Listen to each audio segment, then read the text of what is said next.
Last week here in Durham was one where the news felt really quite close to home.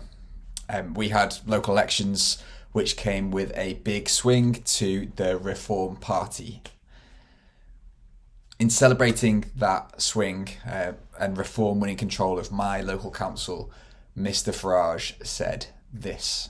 And I would advise anybody who's working for Durham County Council on climate change initiatives or diversity, equity and inclusion or anything, or things they can go on working from home, I think you all better really be seeking alternative careers very, very quickly. I worked in the low carbon economy team at Durham County Council from 2019 to 2022. Many of the people that I worked with in the team then are still in the team now, working hard, achieving fantastic things with limited resource. The projects that the team and others in the council have delivered have achieved much, much more than just reducing emissions. So let's just think through some of them that I can remember. So projects like replacing old streetlights for LEDs, a project that pays for itself and saves millions of pounds. Or upgrading lighting in schools, again saving loads of money across the county. Or installing hundreds of kilowatts of solar panels at leisure centres and council buildings, providing savings on electricity bills for those public buildings.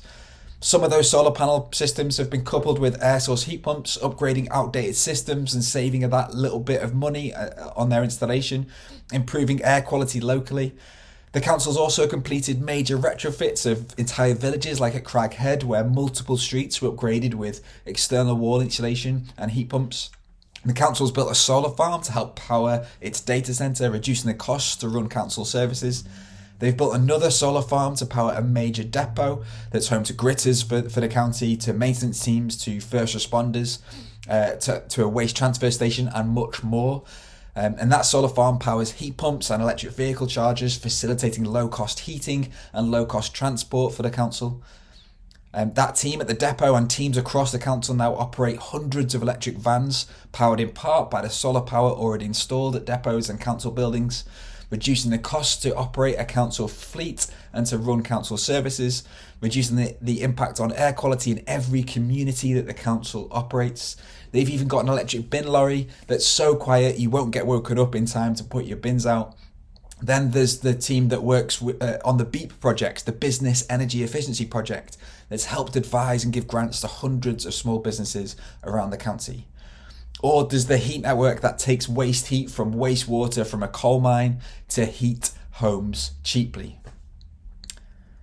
The projects that the low carbon economy team have initiated, supported on, helped grow, helped shape and helped fund have brought investment into County Durham. They provide savings for a cash-strapped council and they make citizens of County Durham's lives better. You know what? I haven't really mentioned net zero. I haven't mentioned CO2. These projects stand up for themselves in reducing costs and improving lives. And they have helped reduce emissions substantially over the last 5, 10, 15, 20 years. So, new Reform councillors may think these projects are frivolous, woke, climate-crazed, petty wastes of money. But for people that don't have much experience in being involved in councils, let's be really clear, councils don't have much money to waste.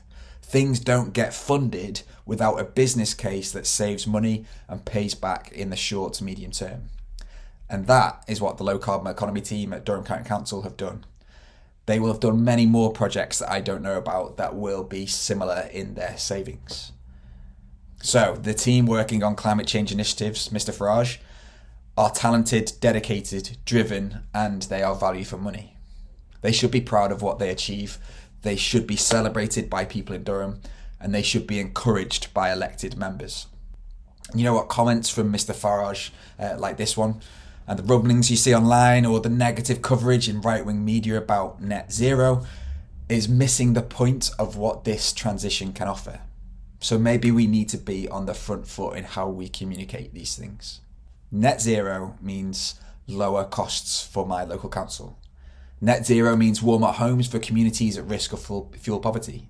Net zero means cleaner air in our communities. Net zero means quieter, as in less noisy roads. Net zero may mean healthier people with lower impact on the NHS. Net zero means lower energy costs. Net zero means energy independence. Oh, and net zero means lower risk of catastrophic climate change. Which of those do you want? And which of those are you willing to give up in voting for reform? I would really love to know. So, the news this week felt pretty close to home.